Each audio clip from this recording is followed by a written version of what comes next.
Madame, Monsieur, bienvenue dans cette nouvelle session d'information que nous allons dérouler sans transition. Reconduit depuis hier soir au poste de Premier ministre à chef du gouvernement, Anatole Coliné Makosso a remercié le président de la République, Denis Sassou Nguesso, pour cette marque de confiance renouvelée sur sa personne. L'homme jure sur sa bonne foi de poursuivre la même mission qui lui a été confiée il y a une année. Depuis Pointe-Noire où séjourne actuellement le Premier ministre, voici les notes de voyage de Duclerc Pandengui. Successeur de Clément Mwamba à la tête du gouvernement, Anatole Coliné Makosso a été nommé Premier ministre par décret présidentiel numéro 2021-300 du 12 mai 2021, quelques semaines après le plébiscite du président de la République à l'élection présidentielle. 1 an, 4 mois et 7 jours après le début de la mise en œuvre des 12 batailles, programme d'action du gouvernement tiré du projet de société, ensemble poursuivant la marche, et ce, après des élections législatives couplées au local et remportées haut la main. Donnant une majorité confortable au Parti congolais du travail, le président de la République, Denis Sassou Nguesso, en date du 22 septembre 2022, a reconduit dans ses fonctions le Premier ministre chef du gouvernement, Anatole Coliné Makosso. À chaud, voici sa réaction. Un sentiment de reconnaissance à l'endroit de son Excellence, Monsieur le Président de la République, qui a pensé nous renouveler sa confiance en nous confirmant dans nos charges.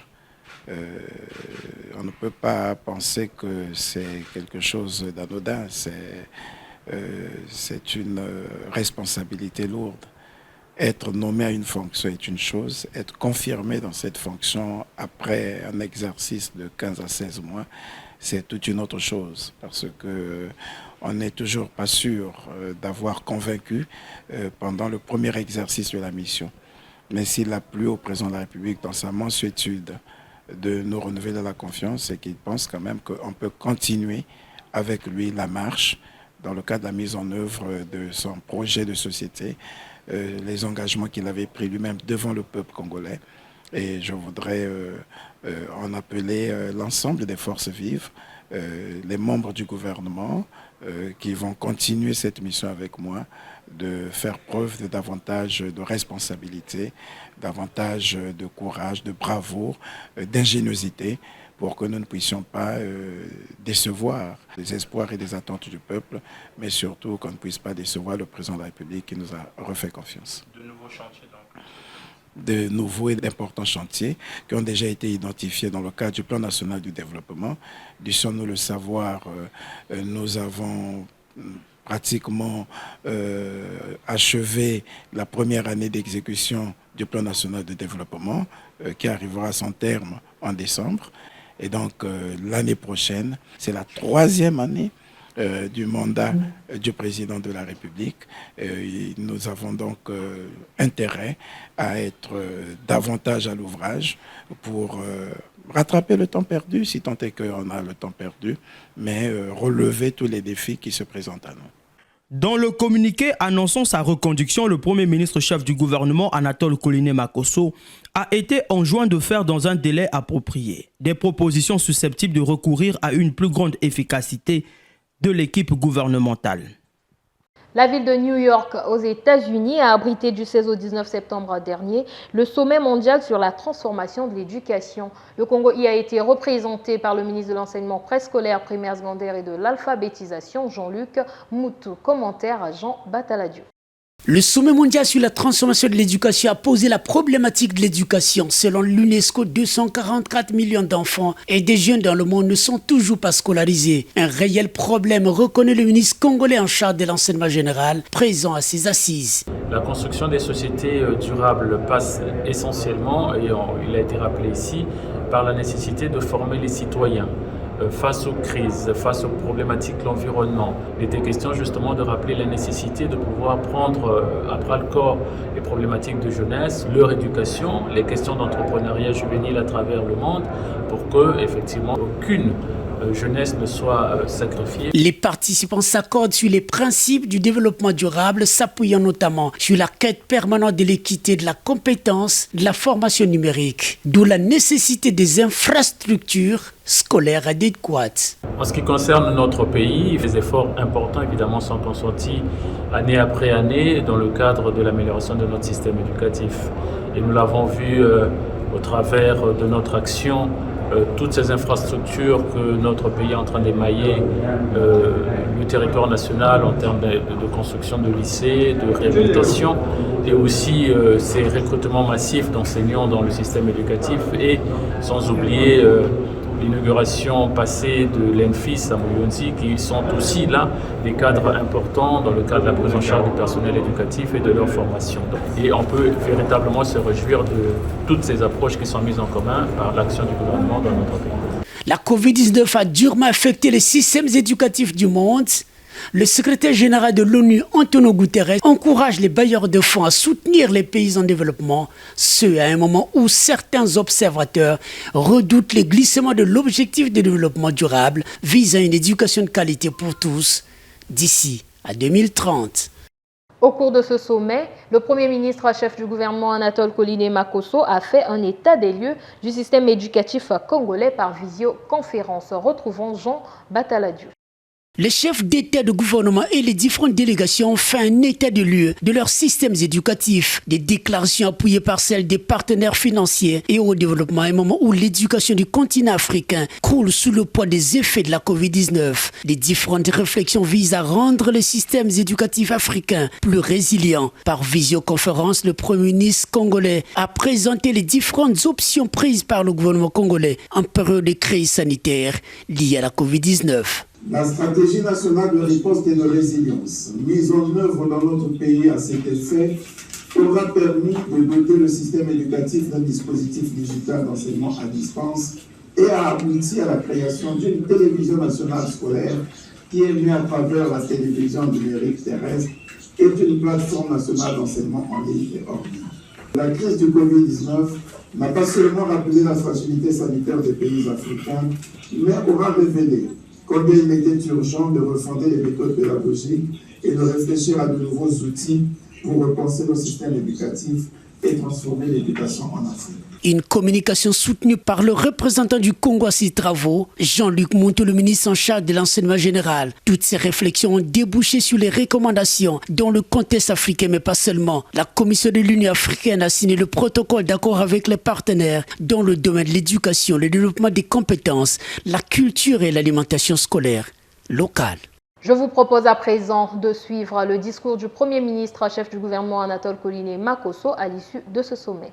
Excellences, mesdames et messieurs, concilier droit à l'éducation, droit à la santé et droit au développement en cette période de crise sanitaire aura été l'un des plus grands défis que l'humanité a connus.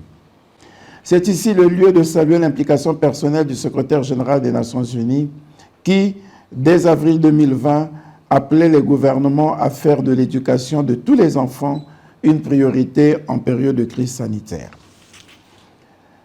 La stratégie nationale de riposte et de résilience mise en œuvre dans notre pays à cet effet aura permis de doter le système éducatif d'un dispositif digital d'enseignement à distance et a abouti à la création d'une télévision nationale scolaire qui émet à travers la télévision numérique terrestre et d'une plateforme nationale d'enseignement en ligne et hors ligne. On aura ainsi compris que la crise du Covid-19 n'a pas seulement rappelé la fragilité sanitaire des pays africains, mais aura révélé combien il était urgent de refonder les méthodes pédagogiques et de réfléchir à de nouveaux outils pour repenser nos systèmes éducatifs et transformer l'éducation en Afrique.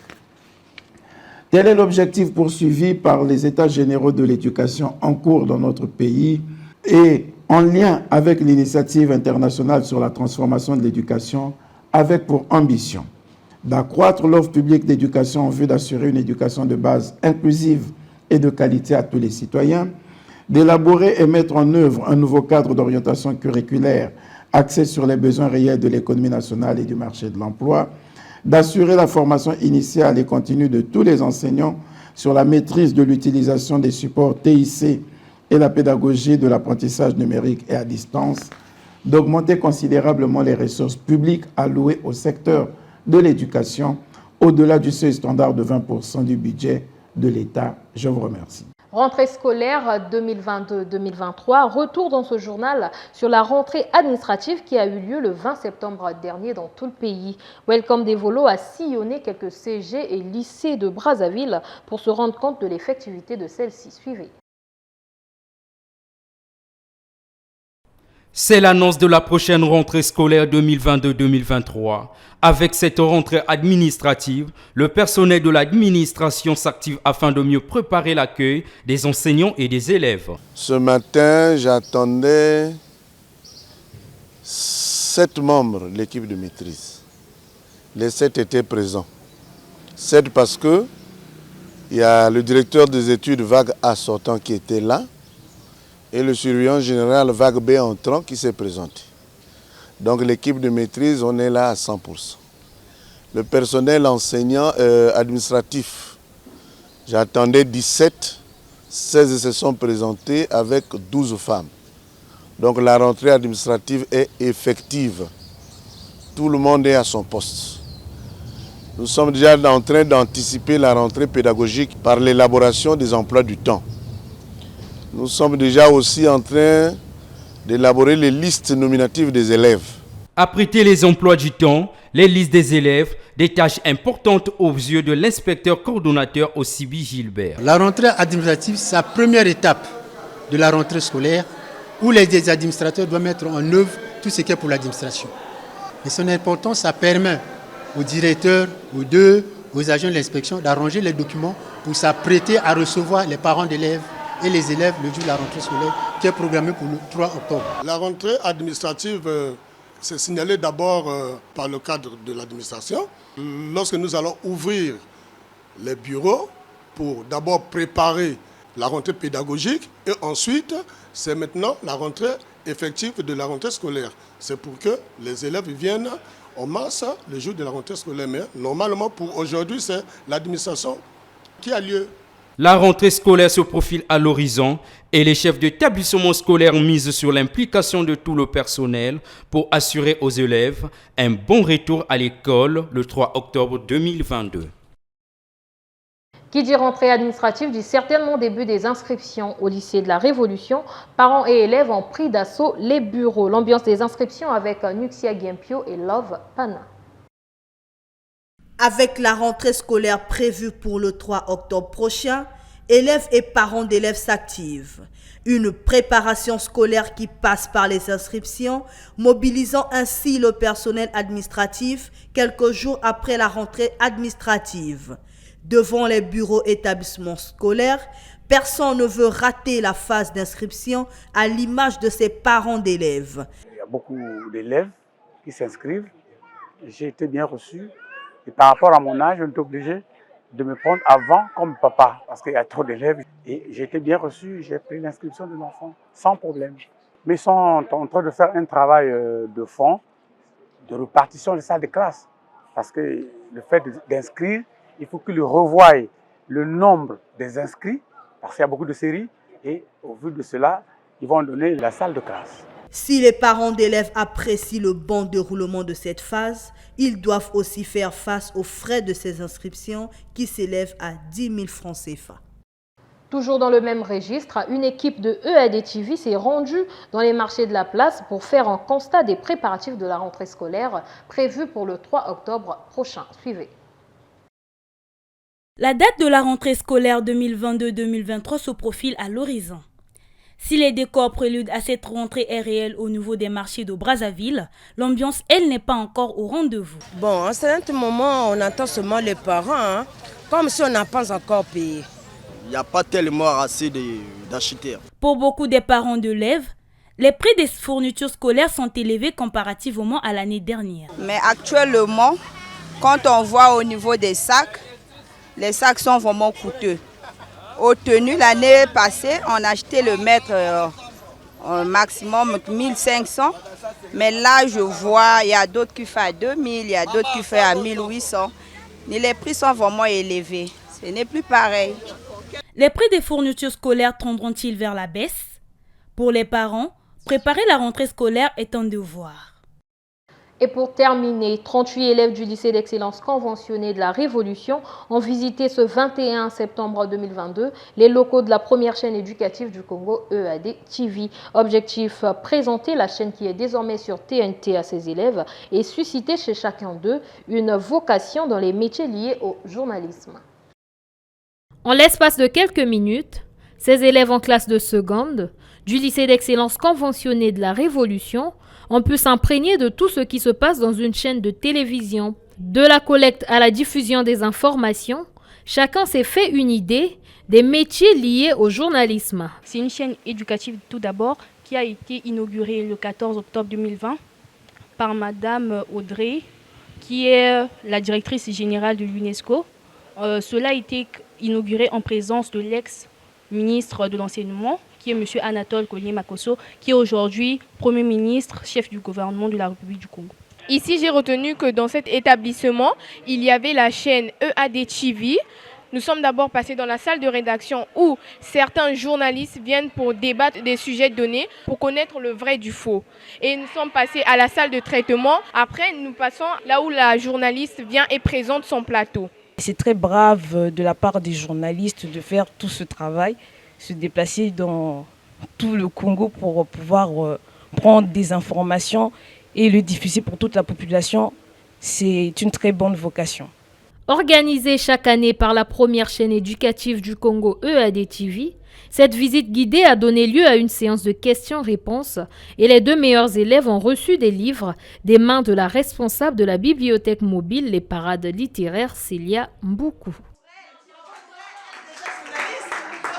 C'était le journal de la rédaction, chef d'édition Magali Nanga, collaboration rédactionnelle Loïc Wamba, Welcome Devolo, à la caméra Karnesh Atipo, le tout sous la supervision de Fred Bokoko. Je vous donne rendez-vous dans nos prochaines éditions. D'ici là, portez-vous bien.